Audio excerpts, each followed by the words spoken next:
Okay, no, I'm not used to this, so bear with me. Good evening, everyone. Thank you for being here today to help us raise money for the ALS Association.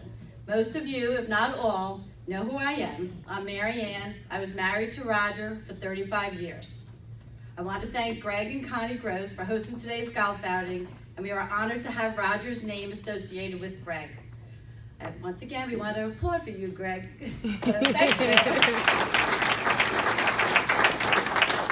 Also, I want to thank Jeff Kine, Ellen Phillips, Taylor Montgomery, and the rest of the ALS Association, the Greater Philadelphia chapter, for all their work it took to organize this event. As always, you've done a great job. Last week, my family had a group text going to try to figure out who would speak this year. Tim, Ryan, and Diana have done their share. Joey is traveling for work, and Jenny and Sean are getting married in less than a month, so Jenny gets a pass. As Greg Gross has said in the past, that he enjoys other things more than speaking in front of a crowd. Well, I agree with Greg. All right, so I'm going to use my inner Roger to try to get through this. It is hard to come up with new ideas to explain how ALS has affected our family and other families that have also gone through ALS and are going through it right now. I thought I would summarize it from my perspective.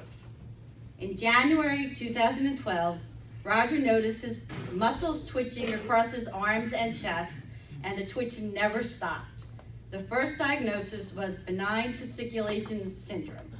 The doctors thought it could have been from stress. So our son, Tim, joined our company, C&I Sales, to take some work stress from Roger. It was good for Roger to have Tim at work, but the fasciculations did not stop.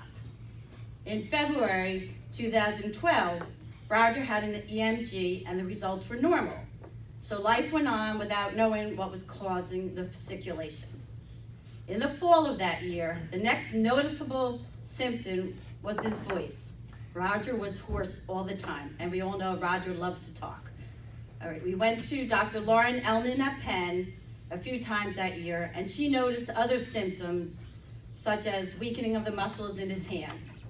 She could not tell Roger officially that he had ALS because the EMG was normal, but I'm pretty sure she knew he had it. So Roger lived through the Christmas season with this stressful unknown hovering over him. In February 2013, Roger went for a second EMG and it was still normal. At this point, we decided to go to Johns Hopkins for another opinion, and the appointment was at the end of April. They did a third EMG, and by this time, the results changed. They told us that they would give us the official diagnosis a week later, on May 6th. Before this time, this appointment at Johns Hopkins, Roger and I went to Hawaii with some friends for his last golf trip. It was good for Roger at this point, but he was having trouble swallowing. All he really wanted to do was be back home to find out if he had ALS.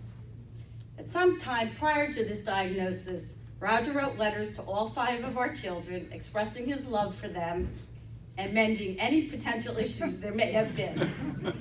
I think somehow Roger knew this was the beginning to the end. Less than 2 years after the official diagnosis, Roger passed away on February 6, 2015, which was Jenny's 25th birthday. My kids will talk about some things that happened during the 21-month battle with ALS, and I don't remember a lot of it. We had a lot of help. My kids were awesome. They were there all the time for Roger and for me.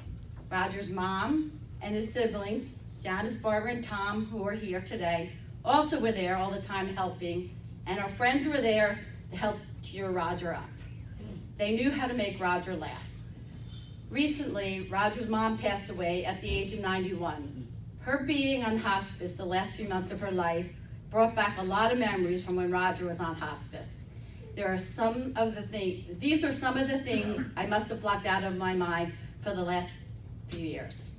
As time passes, we can now look back and realize how hard it must have been for Roger to deal with the everyday struggles of life with ALS and not being able to verbalize them to us. When we were living through it, we just had to do what needed to be done. As life goes on, I can't help to think of how Roger would have loved his growing family. Family was the most important thing to him. Roger would have loved working with Tim and Diana, who now works at CNI. He would have loved visiting Joey, his son, who lives in Scotland. He would have loved his daughters-in-law and soon-to-be son-in-law. He would have loved all his grandchildren and going to watch their sporting events and dance recitals. Our grandchildren know Roger as Pop-Up in Heaven. More happy events are occurring in the Kirk family in the next month. Jenny and Sean are getting married, and Ryan and Caitlin are expecting their third child around the same time. Roger loved being around his family and friends. I keep saying if Roger was around now, he would have invited 50 more people to the wedding we're having, and we have over 300 invited. Okay, as Roger's wife and main caretaker, I have seen firsthand that ALS is a horrible disease.